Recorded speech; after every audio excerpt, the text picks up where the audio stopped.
Hi guys, welcome back to my channel. This is Ashita. Today I'm starting something जो मेरे दिल के बहुत करीब है, something I'm very passionate about. You can so much say that my professional career started with this and that is nothing but teaching. इस channel पे आपको बहुत सारे मोटिवेशनल कंटेंट मिला है, something that can tell you what to do next. But मैं class 12th को English पढ़ाना चाहती हूँ, something I did 5 years back, but now I feel like I want to do it again because I really want to help all of those appearing for class 12th board exams. उनको नहीं पता है, मैंने अपनी class 12th TPS RK Puram से करी थी. मेरे पास पीसीएम विद इकोनॉमिक्स था.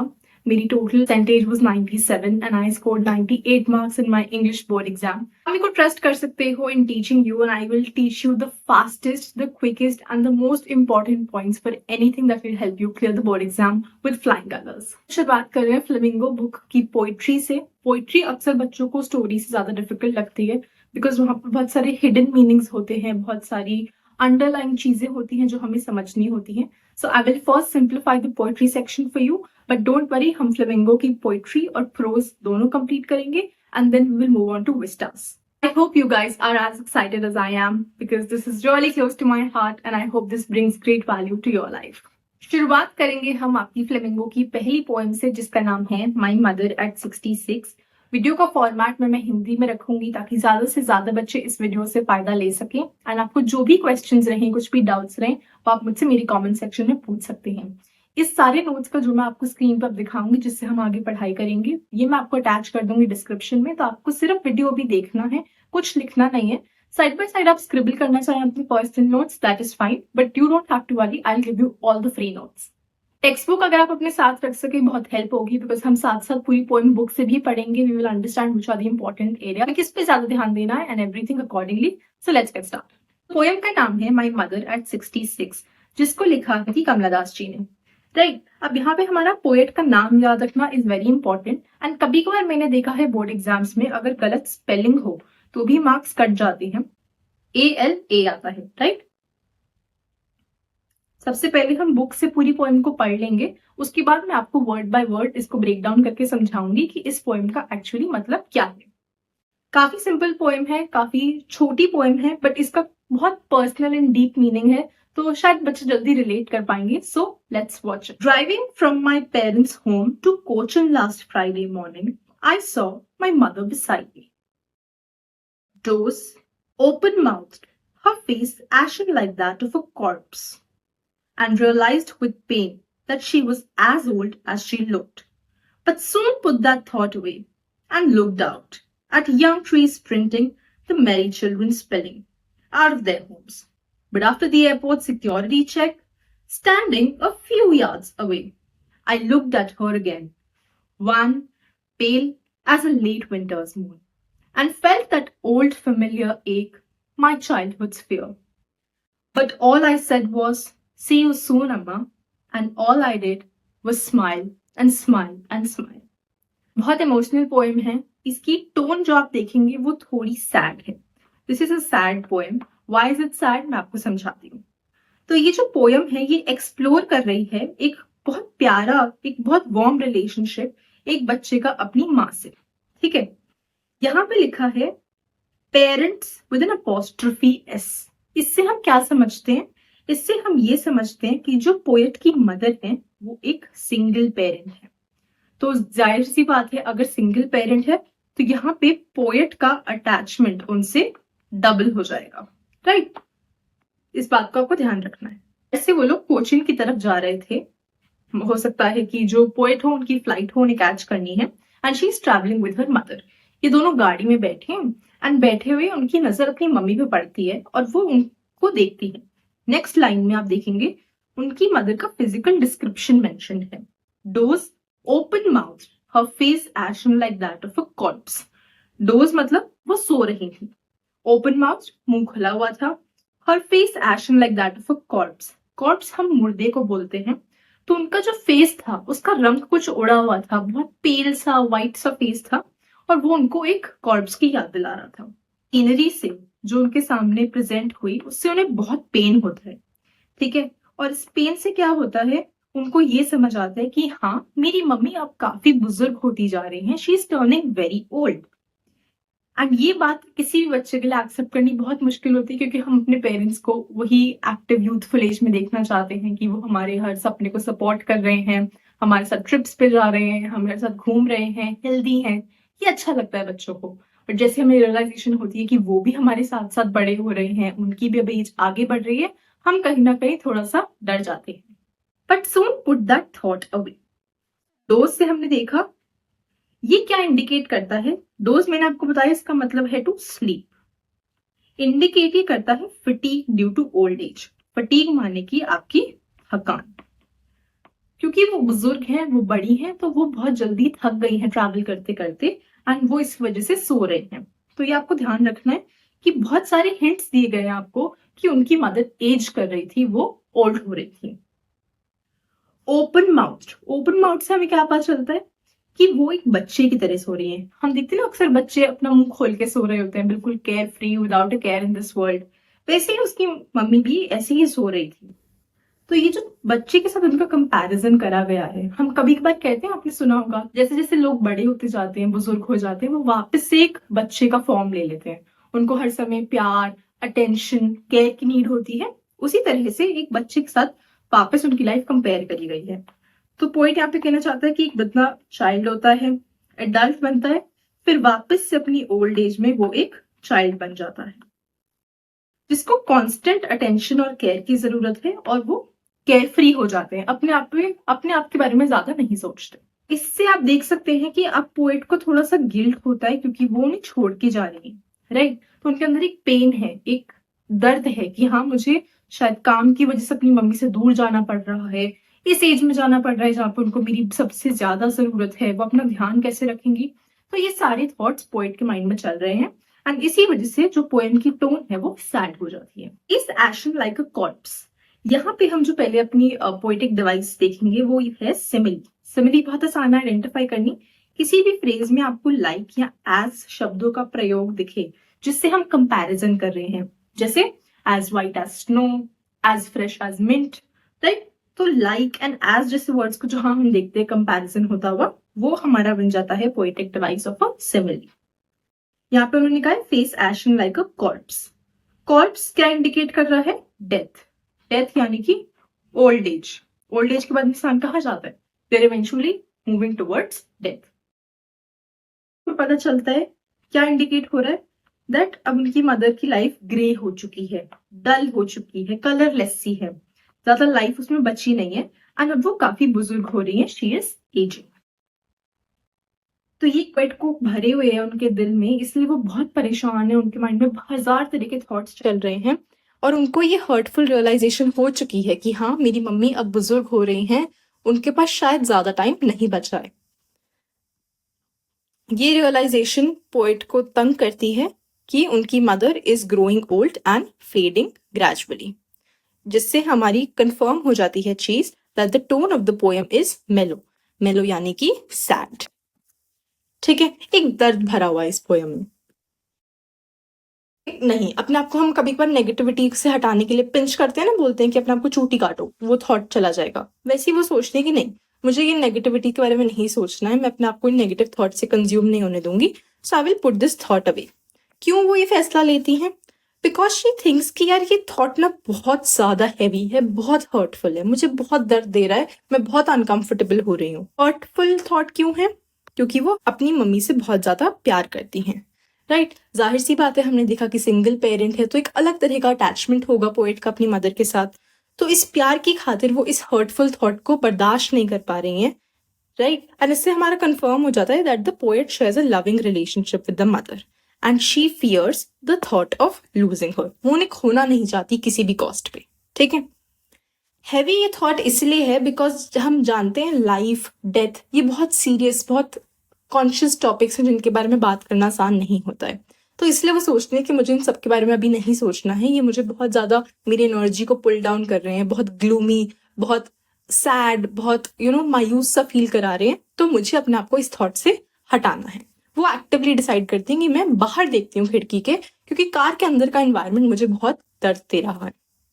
जैसे वो अपनी विंडो से बाहर देखती हैं, she sees young trees sprinting and merry children spilling. Young tree sprinting का मतलब क्या है? एक तो यहाँ पे जो दोनों चीजों में पोइट ने करने की कोशिश करी है, पोइटिक डिवाइस हमें दिया है इमेजरी। इमेजरी कहाँ से आया है? आपका इमेज वर्ड से। इमेज हमें सब पता है, इमेज इज अ पिक्चर। तो वही चीज पोएट ने भी यहाँ पे करी है, हमारी आंखों के सामने ऐसे वर्ड्स लिख दिए हैं जो एक विजुअल पिक्चर हमें दिखा देंगे। इमेजिन करना आसान हो जाएगा, हमारे दिमाग में इमेजिनेशन एक्टिव हो जाएगी। जैसे आप यंग ट्रीज सोचते हैं, आपके दिमाग में क्या आता है? You see tall young green trees full of happy life, right? मेरी चिल्ड्रन की बहुत सारे बच्चे आसपास घूम रहे हैं, एंजॉय कर रहे हैं, खेल रहे हैं। तो इस तरह का पोएटिक डिवाइस यूज करा गया है, राइट? अभी यहाँ पे ध्यान रखिएगा, इन दोनों लाइंस में अलग पोएटिक डिवाइस यूज हुआ है जो एग्जाम पॉइंट ऑफ व्यू से हमें याद रखना है। यंग ट्री स्प्रिंटिंग, इसका मतलब क्या है? स्प्रिंट करने का मतलब होता है बहुत जोर की भागना, टू रन। बोलते हैं ना कि आप स्प्रिंट लगाओ 500 मीटर की, 1 किलोमीटर की, 5 किलोमीटर की। तो स्प्रिंट मतलब होता है तेज की भागना। अब पेड़ तो नहीं भाग सकते, पेड़ तो अपनी रूट से एक जगह पे खड़े रहते हैं। तो यंग ट्री स्प्रिंटिंग क्यों है? इससे हम देख रहे हैं कि एक ह्यूमन लाइक क्वालिटी हमने ट्री को दे दी है। ये ह्यूमन लाइक क्वालिटी क्या है? कि वो भाग सकता है। तो यहाँ पे हमारा यूज होगा पर्सोनिफिकेशन, ठीक है? यंग क्या रिप्रेजेंट करता है? यूथ, हमारी लाइफ की अर्ली स्टेजेस, जब हम यंग होते हैं, यूथफुल होते हैं, बहुत एनर्जी, बहुत उत्साह भरा होता है जीवन के बारे में। तो वही इन ट्रीज से हमें रिप्रेजेंट करता हुआ बाहर दिखता है। एकदम से आयरनी देख रहे हैं, अंदर मायूसियत है भरी हुई, ठीक है? पोइट अपना इतना दर्द फील कर रही है, हर्टफुल रियलाइजेशन हो रही है, मदर को ओल्ड होता हुआ देख रही है। जैसे एक विंडो से बाहर देखती हैं, एकदम ऑपोजिट, एकदम आयरॉनिक पिक्चर उनको दिखती है। यंग ट्रीज दिखते हैं, छोटे बच्चे दिखते हैं। तो it is like life is full circle. Sprinting यहाँ पे क्यों बोला गया है? दो चीजों की वजह से। एक तो सिंपल रीजन है, जैसे आप इस पिक्चर में देख सकते हो, तो the car is moving forward. अब गाड़ी आगे जाती है तो हमें क्या लगता है? पेड़ पीछे जा रहे हैं, जबकि पेड़ कहीं नहीं जा रहे, पेड़ तो वहीं पे है। बट आप इस पॉइंट से आगे जाओगे, आपको लगेगा पेड़ पीछे चला गया और आप आगे चले गए, राइट? उसी एक दृश्य को दर्शाने के लिए यहाँ पे पोएट कह रहे हैं कि ऐसा लग रहा है कि पेड़ आपसे दूर भाग रहे हैं, राइट? तो ये क्वालिटी उनको दी गई है। And also this represents here the passing of time. जैसे मैंने कहा लाइफ इज फुल सर्कल, ठीक है? तो मतलब टाइम गुजरता रहता है, एक जगह पे फिक्स नहीं रहता, इट इज ऑलवेज मूविंग। वैसे ही life is always moving, the passage of life चलता रहता है, आगे बढ़ता रहता है, एंड हम एक जगह पे फिक्स्ड नहीं रह सकते, राइट? तो ये सारी हमें बातें समझ आती हैं। आगे चलते हैं। नेक्स्ट लाइन कहती है मेरी चिल्ड्रन स्पिरिंग।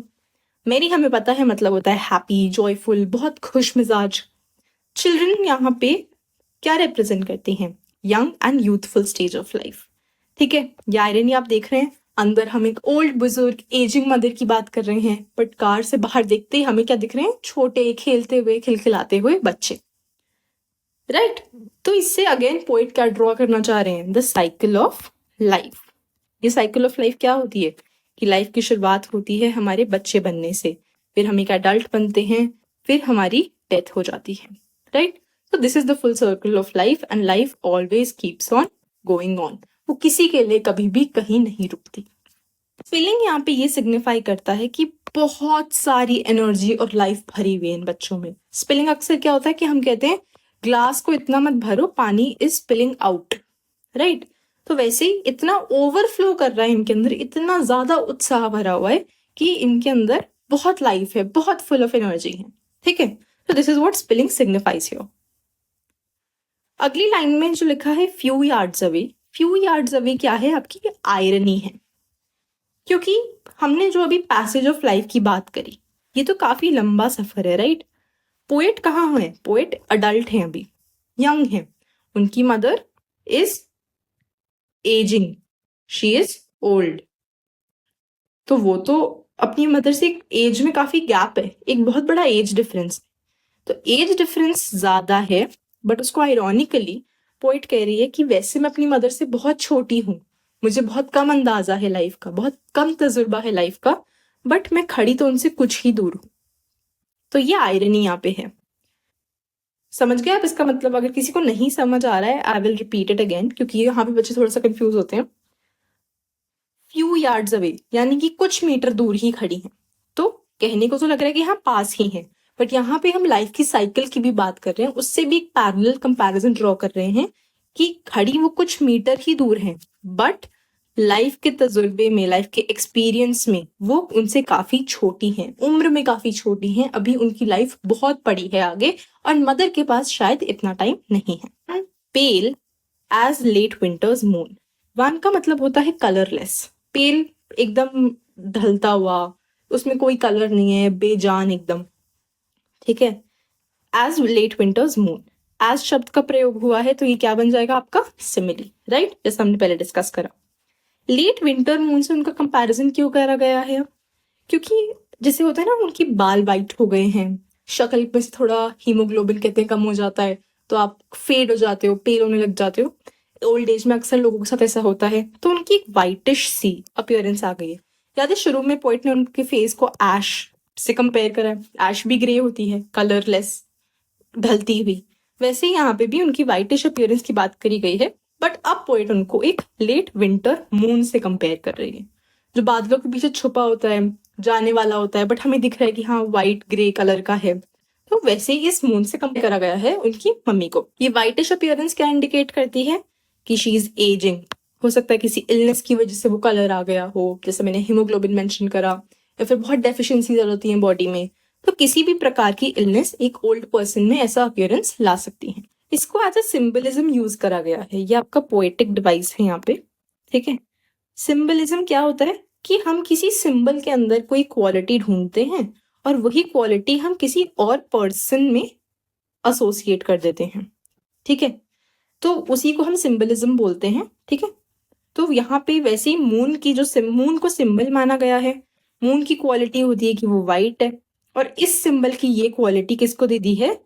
एजिंग मदर को, ठीक है। तो यहाँ पे आप समझ जाइए ये क्या पूरा, ये सिंबलिज्म क्या हमें बताना चाह रहा है? ये कह रहा है कि death is near, life and होने वाली है, राइट। मदर के पास शायद इतना टाइम नहीं बचा है बिकॉज वो ओल्ड होती जा रही हैं। This tells you about decay of energy. Decay मतलब कोई चीज जो खत्म हो रही है ना, कोई चीज जो खराब हो रही है, जैसे हम कहते हैं ना कि ब्रेड डीके कर रही है, उस पर फंगस लग रही है, तो धीरे धीरे ग्रेजुअली कोई चीज ढलती जा रही है, उसमें से लाइफ निकल रही है, उसको हम डीके बोलते हैं। वेनिंग लाइफ, मैंने मून का आई डोंट नो कितने बच्चों ने पढ़ा है, बट 2 तरह के फेजेस होते हैं मून के, एक होता है वैक्सिंग मून, एक होता है वेनिंग मून, है ना। तो जब मून ऐसी स्टार जैसी क्रेसेंट शेप से सर्कल बनता है, इसको हम वैक्सिंग बोलते हैं। बट अगर सर्कल से घटता घटता ऐसा बन रहा है, फिर एकदम से नो मून आ जाएगा, इसको हम साइकिल को बोलते हैं वेनिंग। वही क्वालिटी उस मून की लाइफ को दी गई है कि धीरे धीरे फेड होती जा रही है, धीरे धीरे ढलती जा रही है, एंड एक दिन दिखना बंद हो जाएगी। वो इंडिकेट करेगा that the mother has died.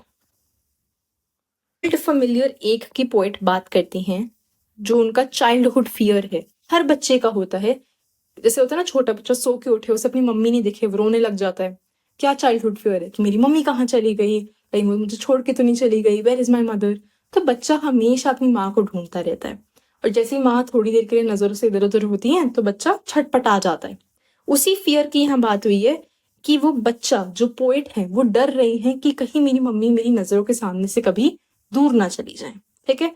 तो यही फियर उनको वापस याद आ रहा है बचपन का, कि आज भी वो उसी दर्द से गुजर रहे हैं कि मुझे अपनी मम्मी को अपनी आंखों के सामने से कभी नहीं खोना। This indicates the fear of loss.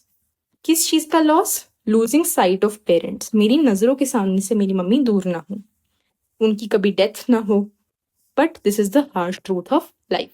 और यही लॉस से डर रही हैं पोएट, बट वो ये भी जानती हैं कि लाइफ गोज ऑन एंड इसको रोका नहीं जा सकता। लास्ट में पोएट कहती हैं सी यू सून अम्मा। क्या आपको लग रहा है कि पोएट ने किसी भी लाइन में पहले पोएम में ये दिखाया है कि वो अपनी मम्मा को देखने के लिए ईगर हैं, या वो सोच रहे हैं कितनी जल्दी वापस आए उनसे मिले? नहीं, पोएम बहुत सैड चलती आ रही है। वो तो ये सोच रही है कि कहीं मदर की डेथ ना हो जाए, वो बुजुर्ग हो रही हैं, ओल्ड हो रही हैं। तो यहाँ पे वो सी यू सून अम्मा क्यों कहती हैं? Because the poet wants to end this poem on a hopeful note, है ना। एक बच्चा तो हमेशा अच्छा ही चाहेगा, हमेशा अपनी मम्मी के साथ रहना चाहेगा, कभी उनको खोना नहीं चाहेगा। तो पोएट कह रही है कि ठीक है, मैं रियलिटी से दूर रहना चाहती हूँ, जो भी फैक्ट ऑफ लाइफ है मैं उसे बाद में एक्सेप्ट करूंगी, तब की तब देखेंगे। But today I want to be hopeful कि मैं अपनी मम्मी से वापस आके जरूर मिलूंगी और वो मुझे ऐसे ही हेल्दी एंड हैप्पी दिखेंगी। Poet wants to be hopeful despite what is right in front of her eyes. Eyes के सामने उनको एक ओल्ड एजिंग मदर दिख रही है, बट वो होपफुल रहना चाहती हैं कि इसके बावजूद जब वो अगली बार वापस कोचिन आएंगे अपनी मदर से मिलने, उनको वो वैसे ही सही सलामत मिलेंगी। तो ये एक आयरनी है, ठीक है। Last line of the poem says smile smile and smile. मैं आपको बोलती जा रही हूँ पोएम तो सैड है, बट यहाँ पे तो पोएट ने लिख दिया कि स्माइल स्माइल स्माइल। कौन पागल है, मैं या पोएट? नहीं, दोनों में से कोई पागल नहीं है। अगेन उसी होप को कंटिन्यू करते हुए पोएम को एक होपफुल नोट पे एंड करने के लिए पोएट कहती है she will continue to smile. यहाँ पे जो आपका पोएटिक डिवाइस यूज हुआ है that is your repetition. Repetition मतलब क्या होता है? हम किसी चीज को बार बार रिपीट कर रहे हैं। रिपीट इसलिए कर रहे हैं क्योंकि हम एम्फसाइज करना चाहते हैं एक स्ट्रॉन्ग बच्चे दिखने में, राइट? वो कोशिश कर रहे हैं कि वो अपने सारे नेगेटिव थॉट्स को, अपने सारे डर को अपनी मम्मी से छुपा लें और एक बहुत कॉन्फिडेंट ब्रेव बच्चा उनके सामने दिखे जिससे उनकी मदर ना डरे, ठीक है? उनको किसी प्रकार की फिक्र ना हो, वो ये ना सोचे कि मेरा बच्चा किस बात से परेशान है, वो क्यों इतना दुखी दिख रहा है। तो वो अपनी मदर से अपना दुख छुपाना चाह रहे हैं, इसलिए वो एक स्ट्रॉन्ग, हैप्पी, एक करेजियस बच्चे की तरह अपनी मदर को सिर्फ स्माइल करके बाय कहती हैं, ठीक है? तो ये जो फोर्स्ड चीयरफुलनेस है, अंदर से वो चीयरफुल नहीं है बट उनको दिखाना पड़ रहा है, वो फोर्स कर रही है बार बार अपने आप को that I want to be cheerful, I want to be cheerful. And इसी से हम देखते हैं कि वो अपनी मम्मी के लिए स्ट्रॉन्ग रहना चाहती हैं, उनको एक स्ट्रॉन्ग बच्चा बन के दिखाना चाहती हैं, right? So this is how she ends it on a note of hope. Hope आपको ये पोएम अब इजी लगने लगी है, आप इसको समझ पाए हैं, एंड अब आप इस नोट्स को दोबारा पढ़ेंगे तो आप खुद से भी डॉट्स को ज्वाइन कर पाएंगे and this poem will be a cake walk for you. भूलिएगा नहीं, नोट्स डिस्क्रिप्शन बॉक्स में मैंने ऐड कर दी हैं, आप उनको यूज कर सकते हैं अपनी क्विक रिविजन के लिए। एक्सप्लेनेशन को शॉर्ट रखने की कोशिश करिए ताकि आपके एग्जाम से पहले आप इसको जल्दी से एक बार 2x की स्पीड पे देख लो और इसको रिवाइज कर लो। प्लीज मुझे फीडबैक दीजिएगा, how did you like this video and will this help you in your exam और not? I look forward to looking all your lovely comments. Then don't forget to like, comment, share and subscribe to my channel, and अगले chapter को हम discuss करेंगे in the next video. Till then, take care, bye bye, see you.